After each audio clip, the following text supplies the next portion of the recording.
Hello all, இந்த வீடியோவில் நம்ம பழம்பெரும் நடிகை ராஜசுலோச்சனா அவங்கள பற்றி தாங்க பார்க்க போகிறோம். அவங்களோட இயற்பெயர் ராஜீவலோச்சனா. ஆனால் அவங்க அப்பா இந்தியன் ரயில்வேல ஒர்க் பண்ணிகிட்டு இருந்தப்போ ஆந்திராவிலேருந்து சென்னைக்கு ட்ரான்ஸ்ஃபர் ஆகி வந்திருக்காங்கங்க. அப்போது ஸ்கூலில் சேர்க்கும்போது அவங்க பேரை பை மிஸ்டேக் ராஜசுலோச்சனா அப்படின்னு எழுதிடுறாங்க. அதுவே அவங்களுக்கு நிரந்தரமான நேம் ஆகிடுதுங்க.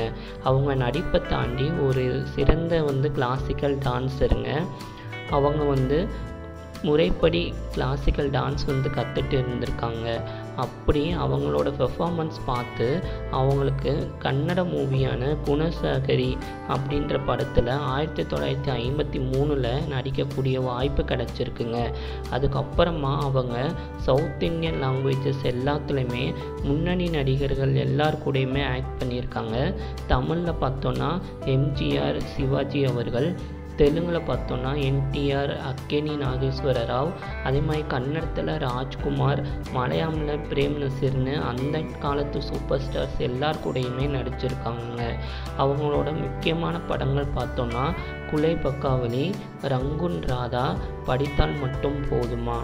அவங்க நடிப்பை தாண்டி ஒரு டான்ஸ் ஸ்கூலும் ஓப்பன் பண்ணியிருக்காங்க சென்னையில். 1961 புஷ்பாஞ்சலி நிருத்திய கலாம் கேந்திரம் அப்படின்ற ஒரு டான்ஸ் ஸ்கூல் நிறுவிச்சு அதில் எக்கச்சக்கமான பேருக்கு டான்ஸ் சொல்லி கொடுத்துருக்காங்கங்க. அதே மாதிரி டான்ஸ் ஷோஸும் வெளிநாட்டிலையும் இந்தியாவிலையும் பல இடங்களில் நடத்தியிருக்காங்க. அவங்களோட ஃபஸ்ட்டு மேரேஜ் டிவோர்ஸில் முடிஞ்சிருக்கு.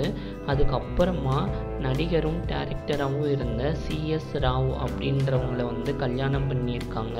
அவங்களுக்கு ஒரு பையனும் 2 பெண் குழந்தைகளும் இருந்திருக்காங்கங்க. அவங்களோட 77வது வயசில் சென்னையில் 2013 மரணம் அடைஞ்சிருக்காங்க. Thank you all, keep supporting, please subscribe to my channel.